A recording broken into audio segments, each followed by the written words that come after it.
காலை 11 மணி. இன்னைக்கு விஷாலதிக்கு school lunch லேட்டாக தான் போய் கொடுத்தேன். காலையில் நம்ம போட்ட பிளான் என்னவோ தயிர் சாதமும் வெண்டைக்காய் பொரியலும் தான். அப்புறமா கிளைமேட்டை பார்த்தோன்னே இது சரி வராதுறான்னு சொல்லிட்டு பிளான் அப்படியே சேஞ்ச் பண்ணியாச்சு. மிளகு சீரகம் நல்லா தூக்கலாக போட்டு மிளகு ரசம் தான் வந்து ரெடி பண்ணியிருந்தேன்.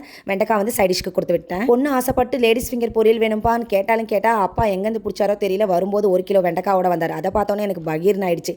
நைட்டு ஃபுல்லாக அரிஞ்சு இடுப்பு வலி வந்தது தான் மிச்சம். சுத்தமாக முடிஞ்ச பாடே இல்லை. காலையில் இந்த அரிஞ்சிக்கலாம் அப்படின்னு வச்சா அவ்வளோதான் நம்ம கதை. மதியம் லஞ்ச் வரைக்கும் அரிஞ்சிட்டே இருக்கணும் போல. அதனால நைட்டே முடிச்சு வச்சு தான் படுத்தேன். நம்ம எல்லாரோட லைஃப்லையும் ஒரு பொருள் வந்து நம்ம கூடயே ரொம்ப வருஷமாக ட்ராவல் பண்ணிகிட்டே இருக்கும். அந்த பொருள் ரொம்ப பழசானாலும் அதை நம்ம தூக்கி போட மனசு வராது.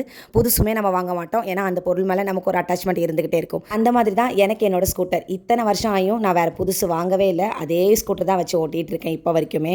இது வந்து என்னோட மேரேஜ்க்கு முன்னாடி நான் ஃபஸ்ட்டு ஜாயின் பண்ணும்போது, ஒர்க் ஜாயின் பண்ணும்போது நான் வந்து வாங்கின பைக்கு, என்னோட காசில் வாங்கின பைக்கு. எனக்கு ரொம்ப ஸ்பெஷல். எத்தனை தடவை என்னோட ஸ்கூட்டர் ப்ராப்ளம் கொடுத்தாலும் திரும்ப ரிப்பேர் பண்ணி இப்போ வரைக்கும் அதை தான் வச்சு ஓட்டிகிட்டு இருக்கேன். அந்த மாதிரி உங்கள் லைஃப்பில் உங்கள் கூட ரொம்ப நாள் ட்ராவல் பண்ண ஒரு பொருள் என்ன உங்களுக்கு ரொம்பவே அட்டாச் ஆனது அப்படின்னு சொல்லிட்டு மறக்காமல் கமெண்ட்டில் ஷேர் பண்ணுங்கள்.